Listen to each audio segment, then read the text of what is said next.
Circle the calendars because March 30th, Blue Jays regular season baseball is finally back. And what better thing to do than to try and decipher what the opening day lineup could look like? Now, there are a few variables we have to look into. Will the Jays face a righty or lefty? Who will be the catcher? And how will the Jays line up with their new lefties? Make sure to stick around to the end and subscribe if you would like to see beautifully crafted videos about the Toronto Blue Jays pop up in your feed at least 4 times a week. Alright, let's get into it.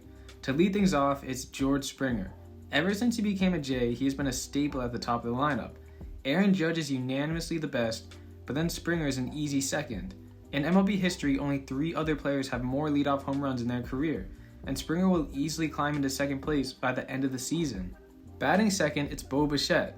I don't necessarily agree with this. I think the lineup is at its best when he's batting fourth. Look at his splits when batting second and fourth. As you can see, it's much better.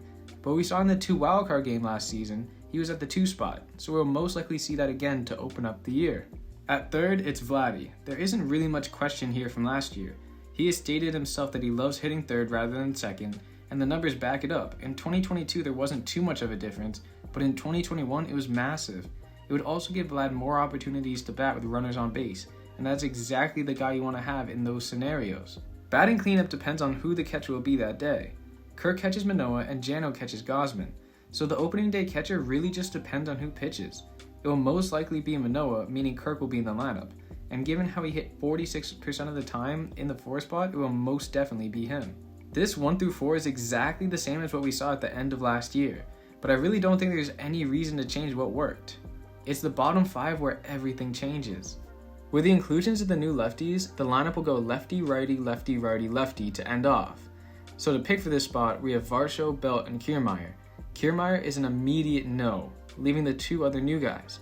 There's a case to be made for either of them, but given how the spring is unfolded, with Belt getting a late start and Varsho primarily working higher in the lineup, I think Varsho will be the guy here to open things off. And he has the opportunity to potentially slide in the 2 spot later on if he's able to continue his steady improvement as a big leaguer. But the 5 spot could go either way with Belt or Varsho.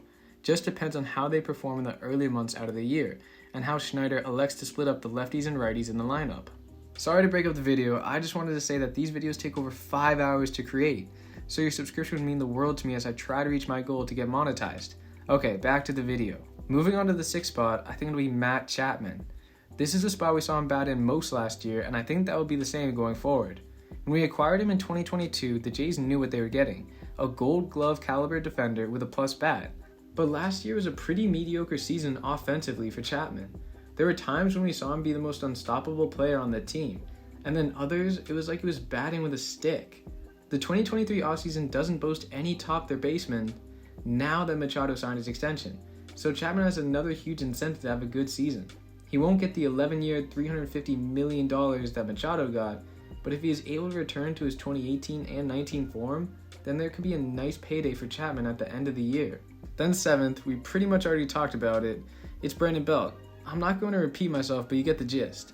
He had a late start to spring training and is coming off a knee injury and his worst MLB season to date. So the 7th spot seems likely for Belt on opening day, but expect him to move up the lineup as the season goes on. At 8th, we had the last right-handed batter, Whit Merrifield. Being the veteran and the guy with the best track record, I think it was Whit's job to lose in spring training, and he delivered. He's posted great numbers this spring and has most likely won the job for the majority share of second base. And lastly, it comes as no surprise, Kevin Kiermaier. But batting has never been his bread and butter, it's his defense. Wow, what a shocker, I know. But it's needed. The Jays statistically haven't been the best defensive outfield, but with Kiermaier added, it immediately puts the team in contention to be one of the best. D-WAR is not as glamorous as O-WAR, but it means just as much, and going from Teoscar and Lourdes, who had a combined negative 1.7 D-WAR per 162, to a positive 3.1 is an incredible improvement. In O-WAR terms, that's like going from 2019 Chris Davis, who in 105 games was on track for a negative 1.7 D-WAR, to 2022 Teoscar's 3 O-WAR. Now that I've laid out what I think will be the 1 through 9 on opening day, I want to go over some scenarios where we could see the lineup change throughout the year. An interesting idea is to shake up the 1 through 4. Instead of having it go Springer, Bichette, Vlad, Varsho could be slotted into the 2 spot to help break up the righties and let Vlad and Bichette bat in their preferred spots at the 3 and 4. Of course, Varsho would need to improve on his ability to get on base. You don't want a guy who has a 300 OBP in front of Vlad and Bo, but I think it's safe to assume with the shift gone, Varsho will be able to thrive. He was the biggest pull hitter in baseball last year and faced a shift more often than not. His BABIP, which stands for batted balls in play, was at a measly 269, 31 points off the average. This lineup would also push Bo to the cleanup spot, which I like. I'm not entirely sold on Kirk batting fourth. Listen, he was one of the best on the team last year, but I'd rather have a bigger run producer in that spot like Bichette, Belt, or Chapman. An interesting statistic to consider here is weighted runs created plus, which is calculated by taking the runs per plate appearance scaled to where 100 is league average. Kirk had a 129, which is still great, but for a cleanup hitter, you want a little bit more. Take Belt's numbers between 2020 and 2021. They're monstrous, giving massive appeal to see him bat at least 5th or higher in the lineup. Another idea to lengthen the 1 through 4 is to put Merrifield at the leadoff spot. This is much more unlikely, but there is some reason behind it. It's an idea I brought up in my last video, so I won't go in depth in this one, but if you'd like to see it, I'll put a link to it in the description. The 2023 Jays have a brand new face to them. Gone are Teo and Lourdes, and in come a few lefties. It feels like the team's a lot more complete than last year. No more can a team just throw out a dominant righty and let him steamroll us. Yeah, that game one of the wild card was a painful watch. But no more. Belt mashes righties, and Varsho also has great numbers against them. Let me know what you guys think the opening day lineup will look like in the comments. Also, if you have any other ideas as how the lineup may change throughout the season, please comment that too.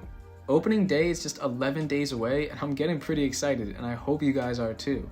I'll be making videos at least 4 times a week all season, so if you're interested in staying up to date with all the latest Blue Jays news and rumors, you should definitely subscribe. It would help me out a lot. Like I said, the process of making a video takes hours to brainstorm, research, write, create the overlays, find the clips, edit, and upload. So your subscription would really help me reach my goal of getting monetized. Thank you guys, and I'll see you in the next video.